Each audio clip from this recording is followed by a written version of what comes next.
আসসালামু আলাইকুম। বিকালের নাস্তায় ডিম আর পাউরুটি দিয়ে খুব সহজে তৈরি করে নেওয়া যায় এমন একটি মজাদার নাস্তা আজ আপনাদের তৈরি করে দেখাবো। মজাদার এই স্ন্যাক্সটি তৈরির জন্য এখানে আমি পাউরুটির স্লাইস নিয়েছি 6 পিস। প্রতিটি পাউরুটি এমন গোল কিছু একটা বা কুকি কাটারের সাহায্যে এমন গোল রাউন্ড করে 2 পিস করে কেটে নিতে হবে। কেটে নেবার পর পাউরুটির অবশিষ্ট এই অংশগুলো ফেলে না দিয়ে আপনারা ব্রেড ক্রাম্প তৈরি করে নিতে পারবেন। ব্রেড ক্রাম্প অনেক স্ন্যাক্স জাতীয় খাবারেই ব্যবহার করতে হয়। আজকের এই রেসিপিতেও আমরা ব্রেড ক্রাম্প ব্যবহার করব। প্রতিটি পাউরুটি থেকে 2 পিস করে এভাবে ছোট গোল গোল করে কেটে নিয়েছি। এখন পরবর্তী ধাপের জন্য আমাদের একটি সিদ্ধ ডিমের দরকার হবে। এখন একটি ভেজিটেবল গ্রেটারের ছোট ফুটোর যে অংশটুকু সেটা দিয়ে ডিম খুব ভালো করে গ্রেট করে নিতে হবে। আপনারা এখানে ভেজিটেবল গ্রেটারের পরিবর্তে ডিম পাতলা ছোট টুকরো করে কুচি করে কেটে নিতে পারেন। গ্রেট করে নেওয়া ডিমের মধ্যে আমি 2 টেবিল চামচ মেয়োনিজ দিয়ে দিচ্ছি। মেয়োনিজ আপনারা যে কোনো সুপার শপে পেয়ে যাবেন।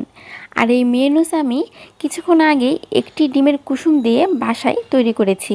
আমার ইউটিউব চ্যানেলে অলরেডি একটি মেয়োনিজের রেসিপি দেওয়া আছে, আপনারা চাইলে সেখান থেকে তা দেখে নিতে পারবেন।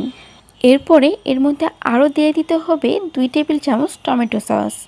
এখন সব কিছু একত্রে খুব ভালোভাবে মিক্সড করে নিচ্ছি। আমি এখানে হট টমেটো সস ব্যবহার করেছি। আপনারা চাইলে সুইট টমেটো সস বা চিলি টমেটো সসও ব্যবহার করতে পারেন। প্রথমের দিকে আমরা যে ব্রেড গোল করে কেটে রেখেছিলাম তার একটি পিস প্রথমে নিয়ে নিচ্ছি।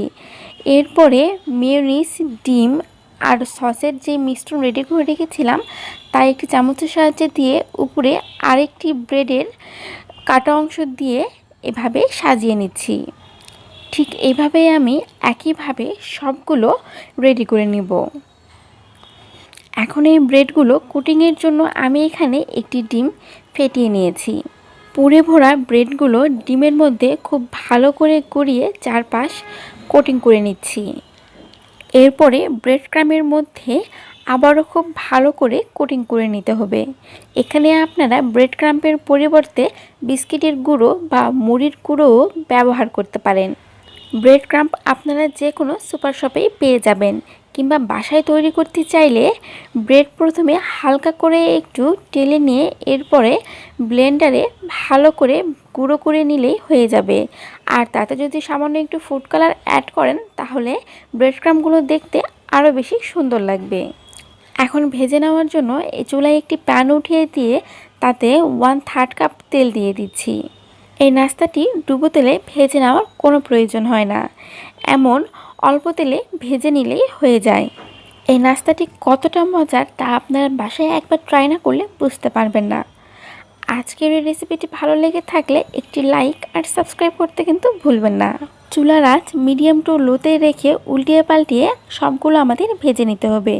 এরপরে মন পছন্দ কালার চলে আসলেই তেল ঝরিয়ে উঠিয়ে নিতে হবে। এরপরে টমেটো সসের সাথে পরিবেশন করুন। এভাবেই ঝটপট তৈরি করে নেওয়া যায় মজাদার এই নাস্তাটি। আবারও নতুন রেসিপির সাথে দেখা হবে। সুস্থ থাকবেন, ভালো থাকবেন। ধন্যবাদ।